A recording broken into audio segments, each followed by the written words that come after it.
Hello YouTube video watchers, welcome to our YouTube channel. This YouTube video is brought to you by Kangarootime. So at Kangarootime we do three very specific things. We automate the business, so all your payments, all your billing, clocking in, clocking out, keeping track of time with your teachers, everything to do with the business we automate with our childcare management system. We also have a classroom automation platform which gives your teachers nudges and prompts at point of care. So feedings, diaper changes, and the ability to communicate with your parents. We also have a world-class parent engagement platform that hardwires your parents and families into the early education experience. So please check us out and enjoy the video. Thanks everybody. Hey, welcome everybody. We'll get started here in about 90 seconds. Had another record registration. Where's everybody coming in from?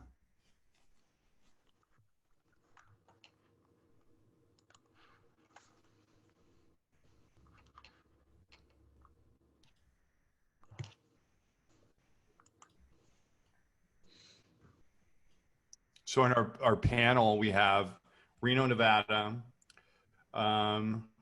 Is it Royerstown, PA, or Phoenixville, PA? Phoenixville, PA. Phoenixville, PA. And then coming to you wild and crazy from the Twin Cities. Are you in Minneapolis or? Yep, just outside of Minneapolis. Awesome. I'm coming in from Long Beach, California. And today, temperature check, it's 77. Oh, man. Very nice. Genevieve and Lisa, how's it in Buffalo? You guys getting snow today, or is that later in the week? The sun is It's out. a little chilly. It's cold but sunny. Hey, we'll take sunny, right? We'll take sunny. All right, everybody, we will get started. We've got an exciting panel, an owners roundtable today. We're really excited about. Each of these three owners I've known, well, Evelyn, I haven't known you very long, but we've had an intense relationship. We've done one of these before, is what I mean. Aleta, we met at NACE in 2016, and I think our team hosted a party bus that you did not. Yeah. Probably a good move because everybody on the party bus had flu-like symptoms, quote, the next day. And Neydary, we have been acquainted since Chris Murray's summit in, I believe, 2016. I think we met there. Yes. And we've had a relationship. You're one of our great customers, but really glad to have you all on. I'll do introductions in just a moment. Before I do that, I'll take care of a little bit of housekeeping. So first of all, I wanted to introduce our Facebook group. When all this started, as many of you know, we decided our relentless prioritization to grow our company, we had to call a timeout. And each of us on our sales marketing teams, we decided best thing we could do was band together with the many owners and directors, many of the stakeholders who are helping to build bodies, souls, and minds in this world of early education. We're here and we decided to turn our efforts to advocacy and bringing you guys all as much content as we could. One of the things that we've learned is we love you. We're so much more in love with you guys than we ever were, and we always have been. Again, our mission has always been to help you, and the stories that we've been a part of, and watching many of you build your businesses and become really true pioneers in the world of early education has been more than inspiring. But through this, we see the fortitude that each of you brings to what you do each day. This Facebook group is a place where each of you can join, share ideas. one of the things we're doing is we're, of course, trying to pump out as much content as we can. We're also, as a company, we're sharing our numbers. So number of schools that have shut down, the attendance numbers, staff, any numbers that our data science team can bring to you, we post right here. And Genevieve's done a great job with adding resources. We even brought a few tools into play, like this scenario modeling tool. We did a session on that. Speaking of that, now that we're, Genevieve, how many have we done now? Are we at, is this number 15? I think we might be up in 15s now. Yeah. So we're in the 15 range. There's a lot of content here. And if you look at our YouTube channel, please subscribe. There are only 116 subscribers, and we're getting, 20,000 hours a week in viewership. That's amazing. But please subscribe to our YouTube channel. That way, with every webinar that we finish, you'll get a notification, you'll get some alerts on new content. And then finally, for those of you that don't know about what we do, we are a childcare management software company. We have essentially 4 products. We have a management system that does all the billing and automates all your human capital management. We have a classroom automation platform and a parent engagement platform. Right now, we're willing to help you. If you need tools to engage with your parents and communicate and chat and communicate with your staff, let us know. We'll give you our platform for the near future, and we're willing to do anything we can to help. So from there, with all the housekeeping done, I'm gonna stop sharing my screen so that you can see all our panelists as the focus. But let me kind of introduce everybody. First of all, the questions and answers, this will be more of a free flow webinar. So if you have a question for any of us, put it into the QA console right now, or as they come to you, and we will answer those. We will be recording this and we will be sharing on our YouTube channel. You'll get a follow-up email tomorrow. For this session, because this was more oriented around owners and talking about the business, there will not be any certificates for this specific session. Your microphones and your cameras are turned off, so don't worry about those. Now, for the bios of each of our speakers, Evelyn is a childcare business coach with over 15 years of experience in early education. She has degrees in early childhood education, psychology, and human development with an emphasis on child development, and is an early childhood education trainer with the Nevada Registry. She's also the owner and director of Zoo and Around Childcare Center. We also have Aleta Mctell. She's the president and founder of Children of Tomorrow Learning Center. She is the founder of Teachers for Tomorrow, which is a service that helps with staffing, or it's an operating system that helps with staff classrooms when teachers are absent. Awesome service. In addition to these roles, Aleta is currently coaching and consulting many childcare directors and owners of childcare centers on ways to establish exceptional childcare centers. And then Neydary Zambrano, our third panelist, is the president of Magic Memories Child Development Center in Phoenixville, Pennsylvania. She has a law degree from Central University of Venezuela and a master's degree from Temple University. Her mission is to make her center feel like a second home for children and families. And I've been there as one of your service providers. It's a second home for me too. So today's discussion will be surrounding a variety of childcare topics.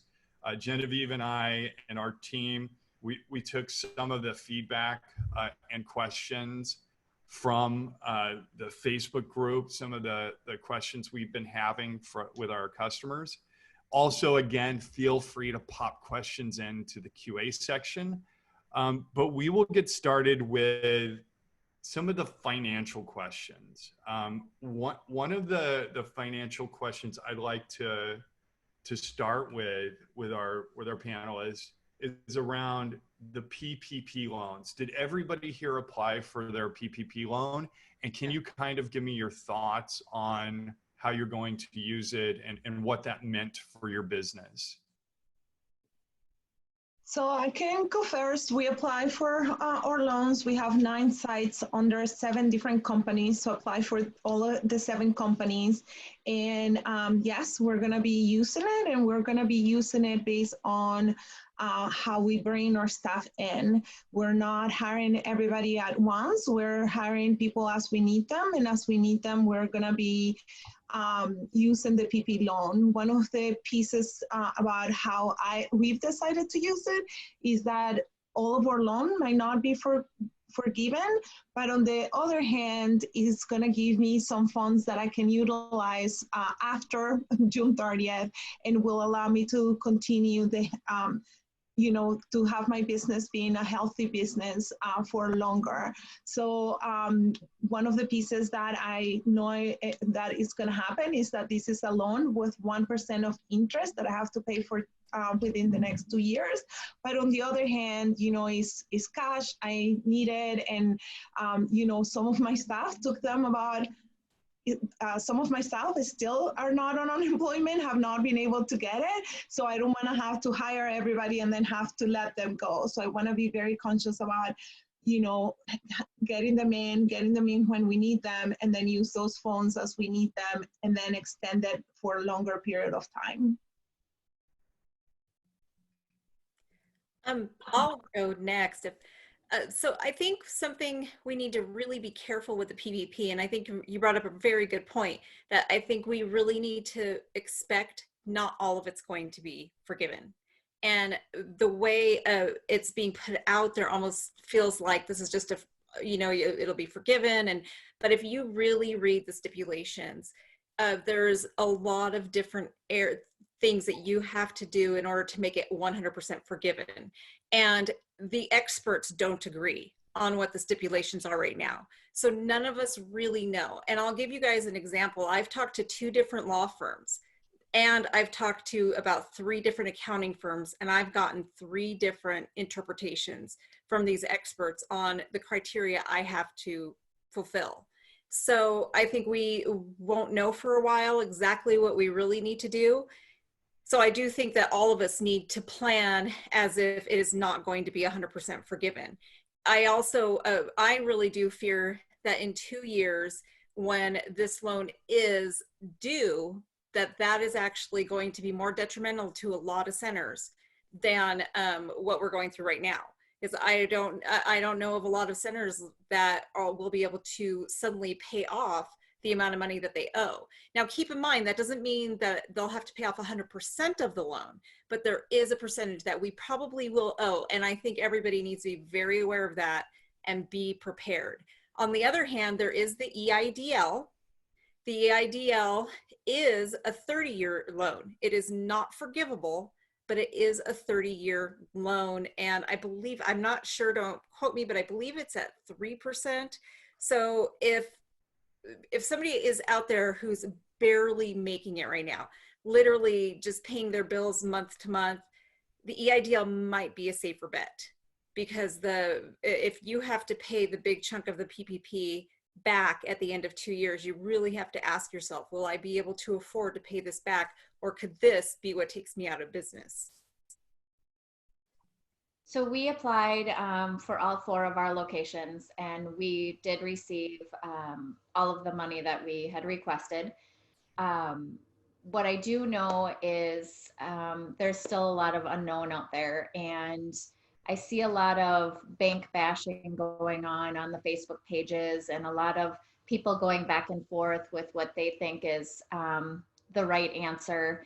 And to be honest, I just want everyone to also put in the back of their minds that they don't have the final answers yet, and the final rules have not been released to the banks. And the only person that I would be working with right now, not everyone on Facebook groups, not everyone going back and forth with your friends or what other companies are doing, but working directly with your bank and just really having patience right now because the world is kind of in a crazy, chaotic state. And just always put yourself in the shoes of the people that you're working with, and just take a breath.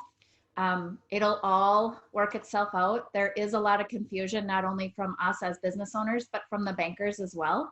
And the one thing that my banker has told me, and I think it's probably the best news I've heard, is stop reading into it so much and worrying about how you're going to spend all of your money to get the loan forgiven.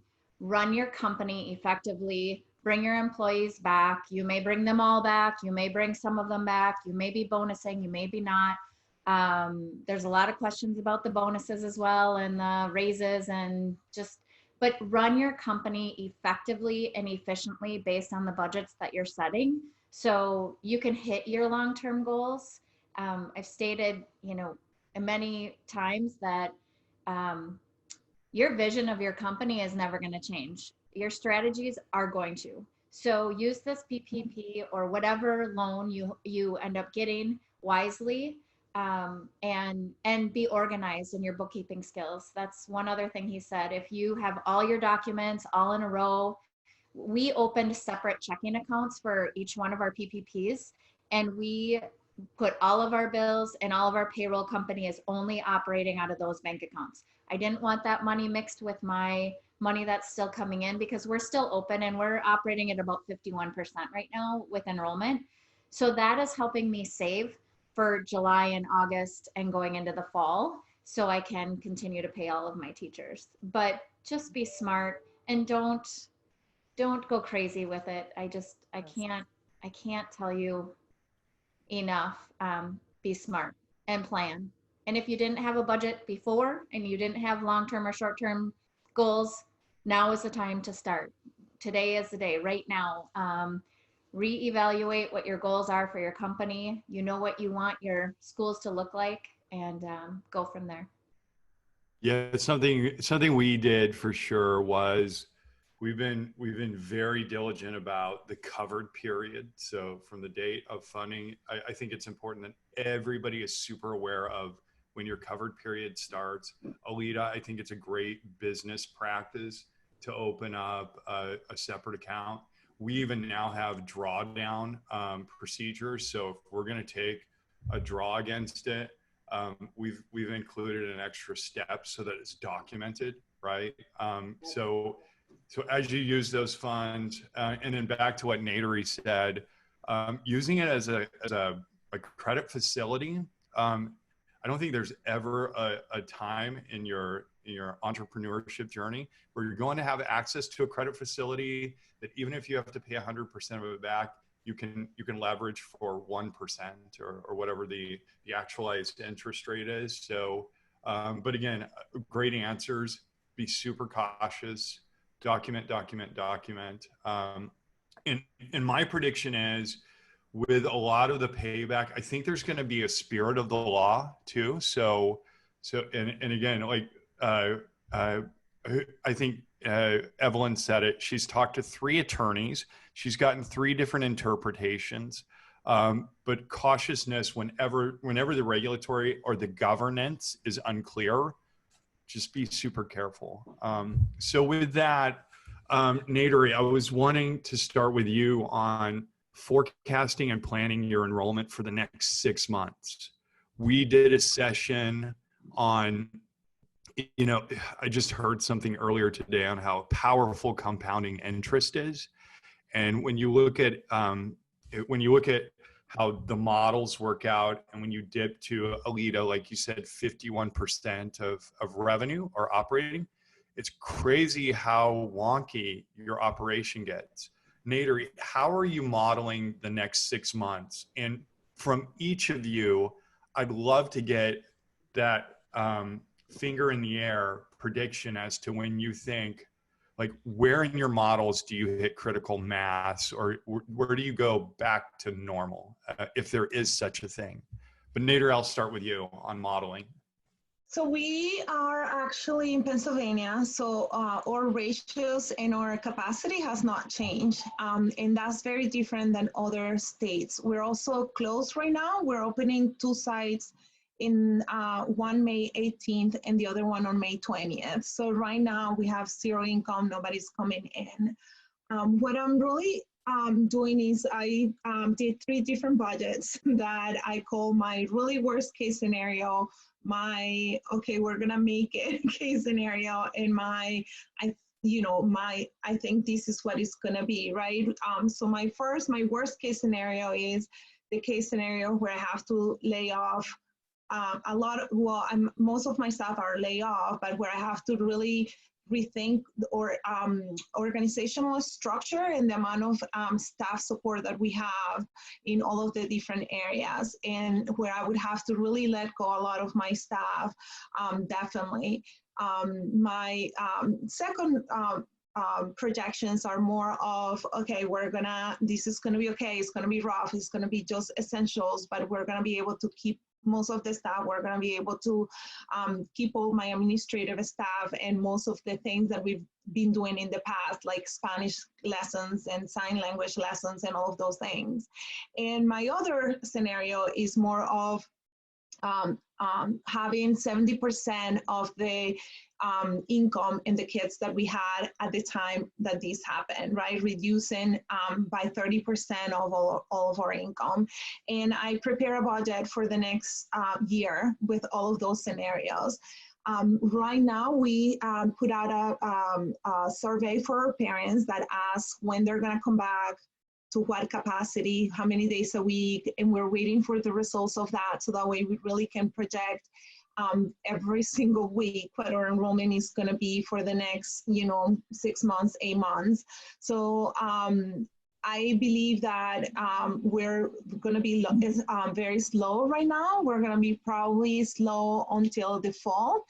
One piece is we always been strong with summer camp, so we're hoping that because there's going to be a lack of summer camps in other facilities, and some, like the school districts are not sure that they're going to be able to open, or if they open, they can't have as many kids. So we believe that that's really going to help us. So we're expecting that even though some of the younger kids might not come back, that we'll have the older kids in the school. We're also projecting that by the fall, even though we might have a better enrollment, that our before and after school program is going to become a full day program where we'll have the school age kids in the center all day, and we'll help them do homework and do their Zoom meetings and kind of work as their connection between school and their home to be able to do their homework. We also started a e-learning component that we started when all of this came to be, and we're actually growing it right now, because we believe that a lot of people are not going to be ready to send their kids to school. So that's going to be an additional source of income for us, and it's been really well received, and we're actually increasing the amount of hours that we're going to be doing, increasing the amount of staff, because that's going to be a different component for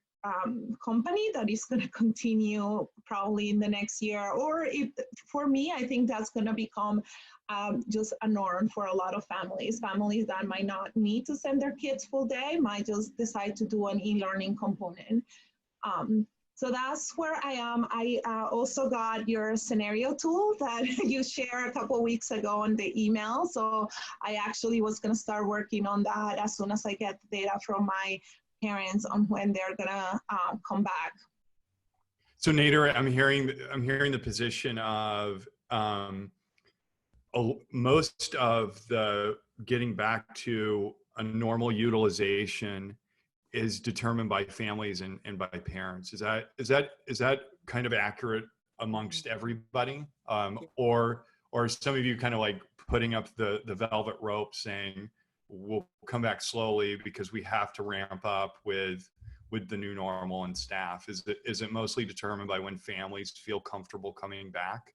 And the other question is, you said you're still charging holding fees?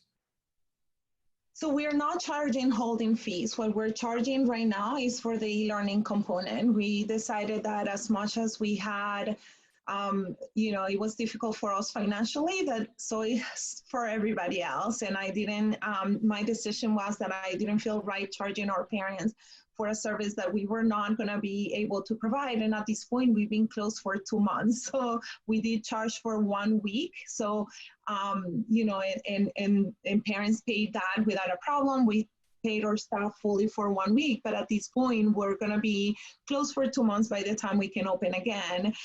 We're actually starting with a waiver first. For essential workers that Pennsylvania allows you to do. So we're actually starting with a smaller group of children. Right now we have about 20 kids in the 2 sites that we're opening. And I feel that that's perfect for us right now. I know that we're not gonna be making money, but for me it's an investment because we need to be prepared on what the new normal is, and because we close and have not kind of grown through all of the changes, I believe that I want to be very prepared. Now, between the day of the waiver and June 1st, a lot of parents are increasing the number of weeks that they're going to be coming in. So my expectation is that as soon as they're ready, we'll be ready. Awesome. All right. Good insight. Aleta, thoughts on modeling and how are you viewing the next 6 months? So I feel like with each week, we're increasing enrollment quite significantly. So, we're in a different boat where we had given families 3 different options. They could pay one holding fee, a one-time only holding fee, or a certain percentage or half of their tuition. And then when they came back, if however many weeks they paid that special rate, they would continue to pay that special rate for that however many weeks they were out. So they chose to pay their tuition even though they weren't coming. So we've been fortunate, but our schools are, they're doing okay. We brought most of our staff back and created different teams and team leads to make sure that our outdoor classroom was completed. We've been trying to work on that for 6 months and didn't have enough time. We have our core value group. We've got our summer camp curriculum. It's all written. It's just getting all planned and implemented for all of the classrooms. So it's ready to go. Everything has got everything you need to just grab out of a folder for every week. It's all done. Curriculum all the way through the first part of December is completed. We've got our cleaning and sanitizing crew groups, and then we've also got our licensing groups. So they're going through and making sure every classroom is up to licensing and accreditation standards at each location. So we're using our employees in different ways with different job descriptions. I think I'm one of very few that give the P&L, balance sheet, and budgets for the directors to be in charge of at each one of my locations. We set those goals at the beginning of the year, and they run their budgets based on the income coming in.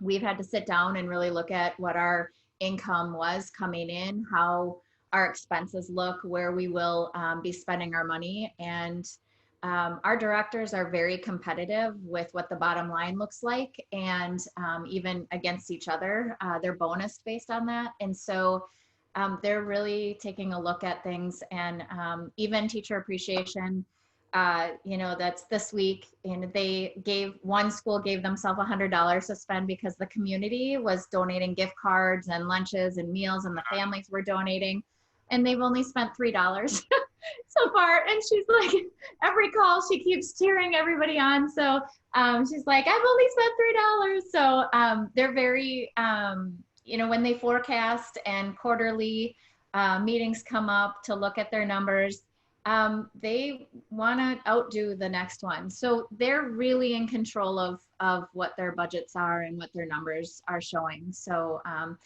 communication too. Every week we have one-on-one communication with the families that are no longer there, just to, make sure that they are wanting to come back and when and what that schedule looks like. And so, I think the most important thing is our big grand reopening party. We're putting it out like crazy. We're still working our lead list through CRM. We are trying to over enroll by 50% because we don't even know what's going to happen. All these families think that they're going to come back, but in all reality, you just don't know. So we've been having virtual tours. They've been enrolling on the spot. My son went into each location and did videos. And so we're attaching those videos to all of our CRMs. And then we'll just take our phones and walk through the schools on a tour. The children talk to the children in the classroom. The teachers get to communicate with them. It's a whole different way of doing things, but it's working. And so I feel confident that we will be doing okay come June 1. Even though I'm not sure what the governor's going to do, we're still having a grand reopening party because we've got some really good things to showcase that my new teams are doing. But, anything to get the marketing out there and get, Children of Tomorrow out there and supporting small businesses and utilizing each other's resources to get our name out there. So I feel pretty confident, maybe overconfident. But in your models, if you were to model out the next 6 months, would you be back to normal at the end of a 6-month period? If you, let's say, started today, would you? At the end of 6 months, yes, absolutely. Okay. Yeah. Oh yeah. Yeah. Yeah. Maybe I'm optimistic. There are a few New Yorkers in the chat too, and they're saying like, we'd love to do a grand reopening, but we can't because our governor has said no. But you can, when you can open, you absolutely can later. Yeah. Evelyn, thoughts on your next 6-month models? So I've been open the whole time also. We never closed down either. But very similar to Aleta, Aleta, you and I sound very, very similar. I too believe my director, they should be empowered to look at they should know the books. They should know the money. I don't think and as a business coach, something I coach people on, if you really, really want your directors to just be a part of your business and take your business to the next level, they need to know this stuff. But I'm hoping within the next 6 months. I know you had Andrew Rozak on, he was also on my podcast. And from what he's saying, I really think we better prepare for next year, to be honest. So I do have like a 1-year plan going. I would be thrilled if I could be back up to 100% in the next 6 months. But for right now, we are running at about 40, I think we're at 43% capacity last week. And then this week, I haven't ran the numbers yet, but I know that we are increasing by like 12 children a week also. Mm-hmm. So things have been increasing rapidly for us too. So, in Nevada, we are not, they haven't really put any stipulations on us. So we're putting our own stipulations out there just because it's hard to keep the children's social distance and whatnot. But I have to say my business model is also very different in that when my parents come in, we do orientations and I really focus on mindset from day one. And I train my parents that they are paying for enrollment, not attendance. If they want to be enrolled in my school, they pay whether their children are there or not. I think that's a big flaw in our industry, that we don't see our value enough and we don't really embrace that enough. And so every time a child is sick, the parents want a credit or something like that. So the other thing too, I'll mention on this is going through my wait list. I have over 300 children on my wait list, and my competitors don't have wait lists. Okay, so just keep that in mind as I say this. So my parents are pretty much all still paying. I have given them the tuition, the option to go down to 50% for the 60% of my families that aren't there. But for the most part, they're telling me they're still going to be paying their 100% tuition. If they have lost their job, we are waiving the tuition. That is the only time I'm waiving any kind of tuition, because they do understand that they are paying to be a part of our program, not for attendance. So it hasn't affected me financially nearly as much as many centers, since my parents already come in knowing that, and they don't mind.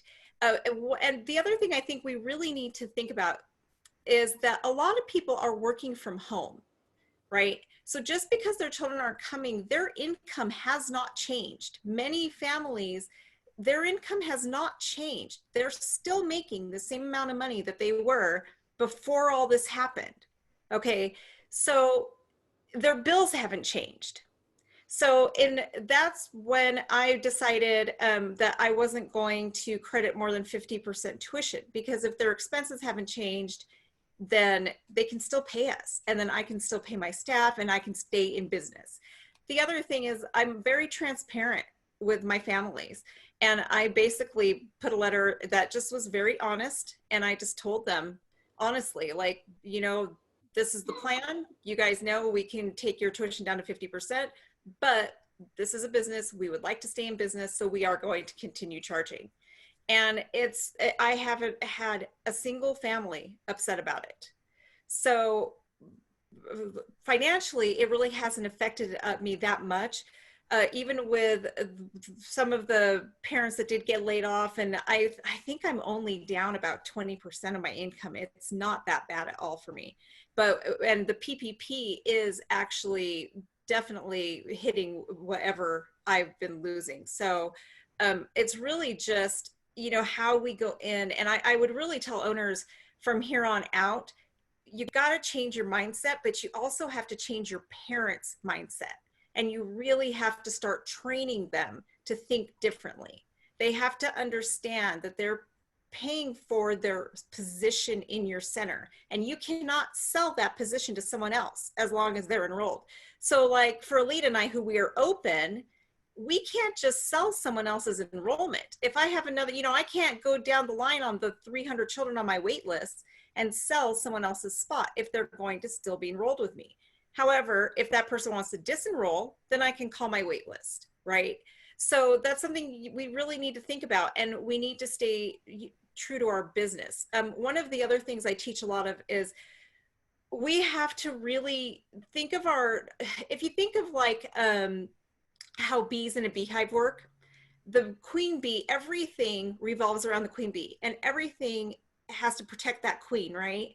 Right now, through this time, especially for smaller centers, if you're going to survive this, you have got to do everything, and you've got to think in terms of what can I do to protect that queen, right? Everything you do has to protect it. So as you're making these projections and as you're coming up with what you're going to do next, always think of all the decisions you're making. How is this going to protect my center?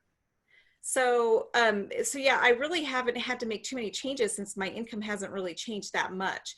But and I don't know. I don't think we'll see full capacity until about January, which because I do think we'll have probably another surge in the fall. So, and I think we'll have a lot of fear from parents coming back, and so just something to really keep in mind. I think for most people, we should really plan for the long haul. You know, just really, really be prepared for the long term. Genevieve, I'm seeing a theme here. First of all, I think our team at Kangarootime, we could take some of the best practices for the family questionnaires. So the questionnaires that Neydary mentioned, maybe we can put something together.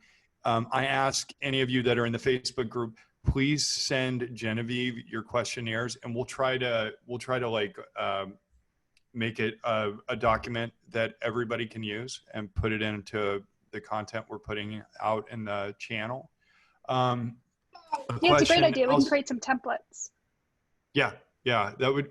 And there were a few others.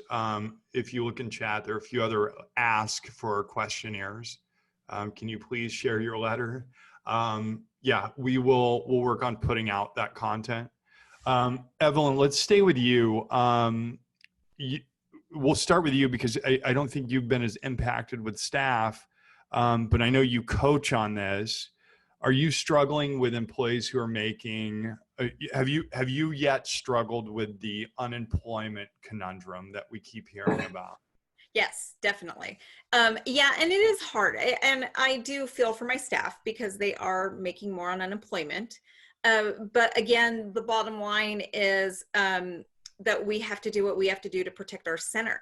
And I know that's really hard on a lot of owners. I hear from a lot of the owners I coach that they feel bad to take their staff off of unemployment right now.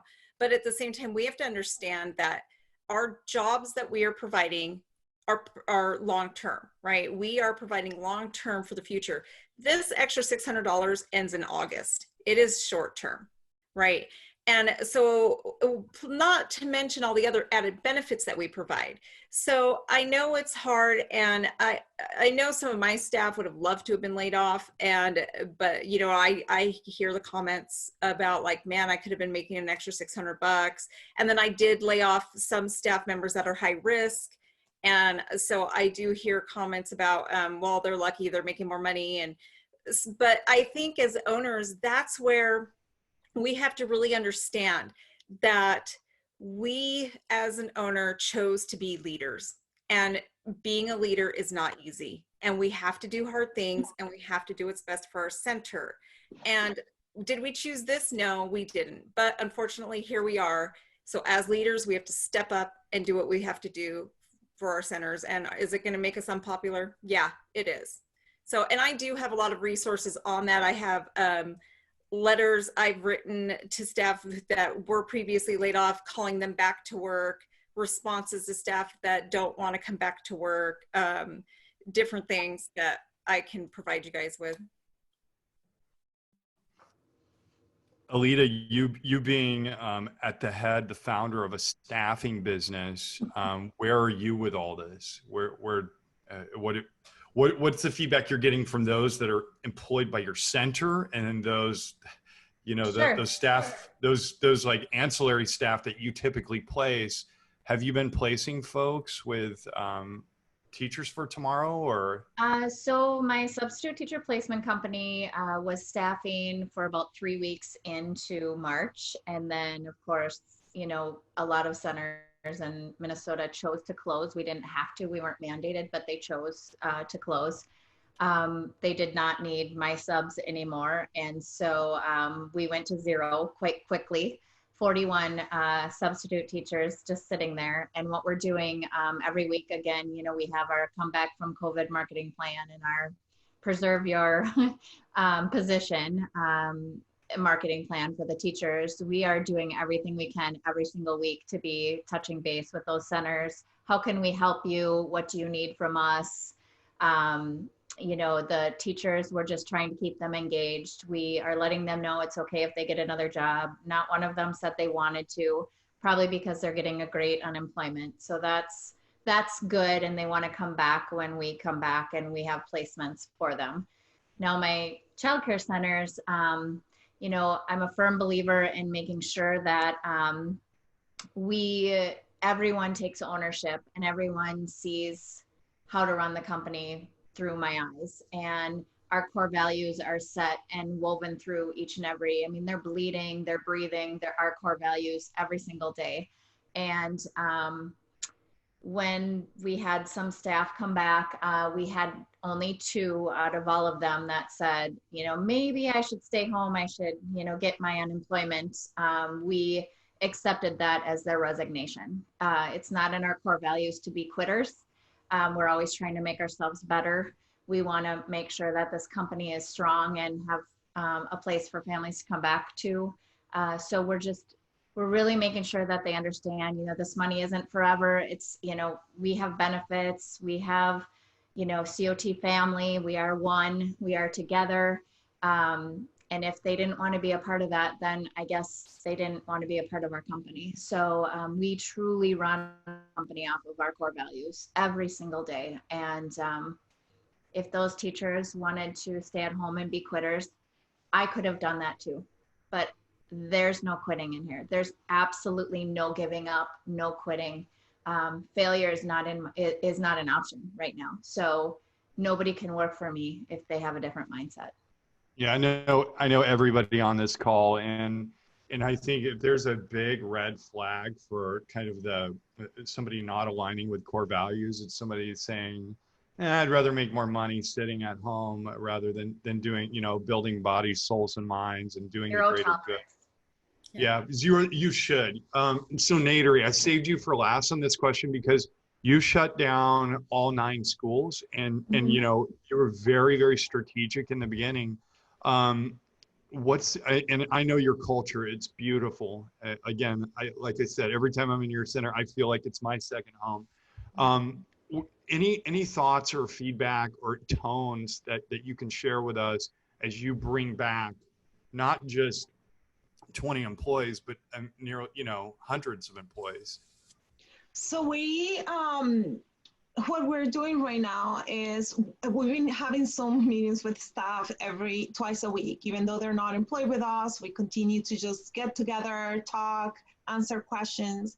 We're bringing back a group of teachers right now. And what we said, we sent out a survey and say, when will you be able to come back? What is your availability to work and all of those things?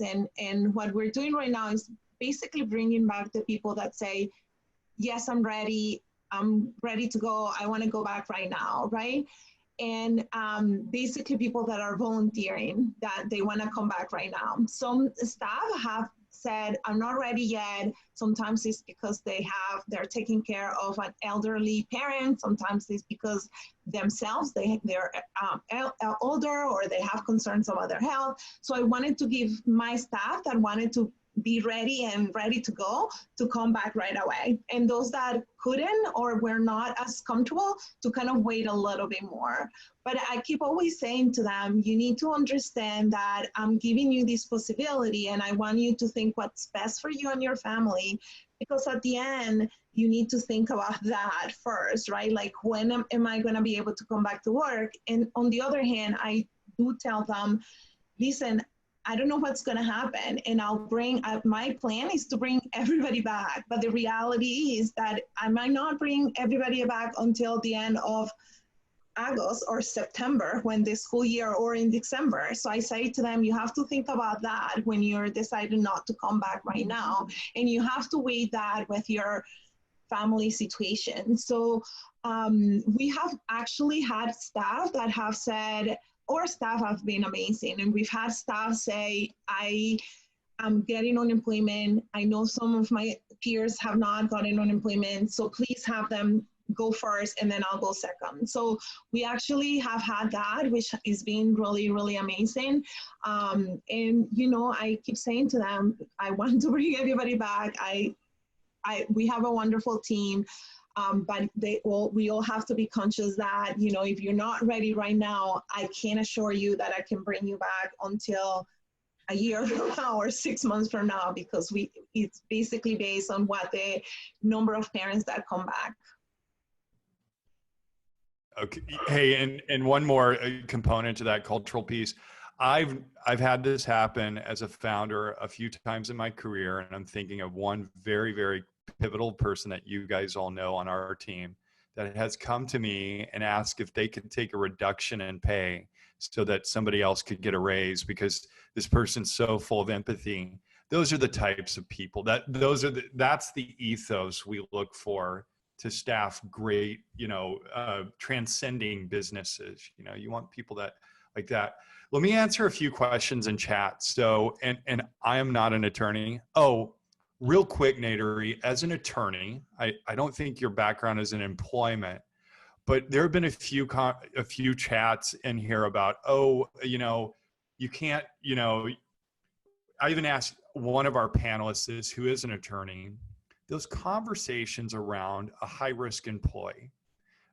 You're probably on the books, not supposed to have those conversations about, but I think as business people, let me be careful here. We're all smart enough to know that if we have a teacher or somebody in our business that's 65, and in every single model, they are super high risk, that person might be a better candidate for not coming back as quickly. Do you, as an attorney with your attorney brain and cognitive process, any thoughts around how to have those conversations, just to be helpful to everybody on the call? Well, I think that, and I'm an attorney in Venezuela and I have my master's here, but I've never practiced in the US. But I think you have to balance, right? You have to balance your liability with what you believe in and what your culture is and what you want your culture. One of our cultural values is that we're a family. So we're there to respect, support, and love each other. So if that's my core value, I cannot just say, just ask a question and say, okay, I don't need to know anything else. And the staff know, you only share, we many times don't ask questions, but because they know we love and care for them, they come to us and say, this is what my reality is and this is what's happening. So sometimes if you build that culture of support and understanding, and we say to them, listen, if I don't know what's going on, there's no way I can help you. I don't want to know necessarily, and you're okay if you don't want to share it. But if you tell me things, then I can help you. If not, I can't help you. So I think that if you build that culture and then you kind of let it live, you have to, people would come to you and share things that otherwise they would not. And I think that then you have to make the decision. You always have to stay the same, right? If you're doing something, I always say, if you're willing to do something for one person, you have to do it for all of them, because otherwise, under the same circumstances, right?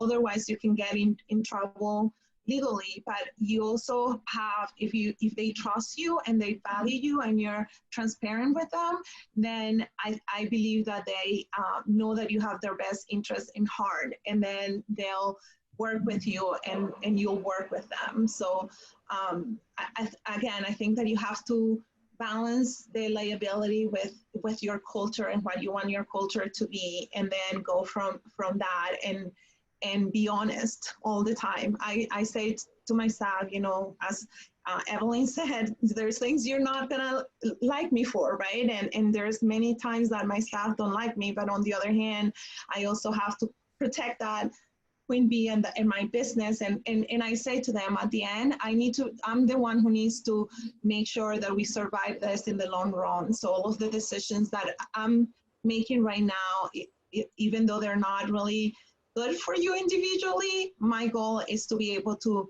have a place for you to come back to, a family for you to come back to in 3, 4, 6 months. So. Yeah, agreed. And there's a comment here in chat from Cheryl Leibowitz, who's one of our customers, a good friend. She mentions that she had checked in with her rep at Paychex. Guys, make sure that your HR infrastructure that you have in place, the PEOs that might manage your payroll, some of your HR help with your handbooks, those people, you're paying them. Consult with them before you make any move. It's the best practice, right? Have them go to their lawyers. We have an employment attorney on staff that's done one of our webinars, and we'll be doing one again. Heather, she's always keen to take a call. So those resources, make sure you wear those out. Make sure that you exhaust those. You can never be too careful around some of the HR issues. Wow, such good participation. I think we need to do this again. Genevieve, any questions? Yeah, there's a mention of IC360 here too. Tony DiAgostino will be doing a webinar for us here in the next few weeks. I just talked to him today. We're super excited about that. But their handbooks and their reputation product is amazing. So they're always full of great suggestions. Genevieve, we have a backlog like no other of questions. how are we going to handle this? Because we're about to wrap up here in about 4 minutes. We'll get answers to these and we can share them in our Facebook group. But yeah, there's a ton of great questions and just like good conversation going around. So this was so helpful because we've been hearing these the past few weeks, and it's great to just, bounce, everyone's dealing with the same thing. So it's great to hear from a lot of our owners of like what's going on. One of the things I know this is somebody says I need a good lawyer. We all need. They say the most expensive lawyer out there is a cheap lawyer. So everybody needs a good attorney, good legal advice, for sure. So a good attorney, a great accountant. Yeah. I think that those are the main two pieces. And a banker. As a business owner, you have to have really great relationships with an attorney, with a banker, and with an accountant. I think that, especially right now, somebody that you can just call and say, hey, I need this, or hey, I'm wondering about this, because that can make or break your business. Agreed, 100%. Yes, all those service providers are so critical, and if they understand your business too, if they're willing to invest the time to understand. Another thing, Genevieve, there are a few questions about the PPP and the payback, and hiring people that people refusing to come back to work, and do you have to hire back the specific people that were hired on before? We'll have some clarity around that in our Facebook group. So we'll put out a document sometime in the next few days based on answers around that. So we have 5 minutes before we close. For each of our panelists, I wanted to get a last, like a parting statement. And I'll start with you, Aleta. Any thoughts on the state of your business? Any thoughts on anything you've learned in 2 minutes or less? Just kidding. But any thoughts as we kind of part ways on this awesome session? Yeah, I just think lead with confidence, not fear. Make sure you have fun. Commit to your communication. Over communicate. Be honest with them, and really think out of the box. Play virtual bingo. Have a scavenger hunt. Have trivia. Make sure the families are involved too. Just really build those relationships right now, because they are going to remember you as a leader during this time with the impact that you've made. How you lead your team right now is extremely important. You'll get through it. There's an amazing light at the end of the tunnel. I feel like it's going to be better than ever, but have fun, take a breath, relax. It's a scary time out there, but you cannot be leading your team with fear. It's awesome. Neydary, thoughts? I think that right now the most important piece is being flexible. Besides what Aleta said, being flexible at this point is really, really important. As leaders, we have to show up and we have to be there and with a smile and a positive attitude, no matter what's going on. And that gets transmitted to the staff. But also know and understand that right now you have to be patient with yourself and others, because it is ever changing. Every time we have a meeting and we talk about things and we're like, okay, we're good. Then the next day the governor comes up and says something else, and we're like, okay, that's gone. Let's move on to the next thing. And also, trust your staff. You've been building relationships for many years, and they'll show up if you show up. And I'm very lucky that I have a great management team, and they've been amazing through all of this. So I hope that either you have one, or, make sure you get one through all of this, because that helps you to go through as a leader. You are the leader, but you also need that support of the people around you, and those are the people around you. So 100%. Evelyn, thoughts? I think it's really important too for us to focus on mental health, right? Everything is so overwhelming. The decisions that we make right now are just so heavy. And it can feel like we have the weight of the world on our shoulder. And I'm seeing a lot of people who, instead of making a decision, they're just freezing. And I think it's really important to remember that there really is no right or wrong decision right now. They're just decisions, and we have to make them. The worst thing you can do is take no action. And just, constantly remind yourself that imperfect action is better than no action. And if you keep moving forward, you can survive this. But if you just become stagnant, there's a good chance that you won't. So that's really what I would just focus on, having people just do what my husband always calls, it's a checkup from the neck up. And also making sure do it on yourself and on your staff. Make sure they're okay, because working right now is really, really hard. I can tell you, I thought that when my center was at its lowest, we were only taking in about 37 children a day, which I thought was going to be easy. You think, well, I'm usually used to taking about 115 a day. I thought 37 would be a piece of cake. It is so much harder right now than it was even with that many children because of the added stress.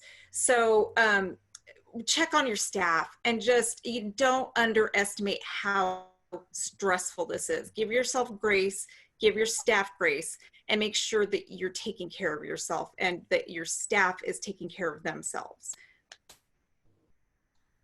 It's great. Thanks, guys. So lead with confidence,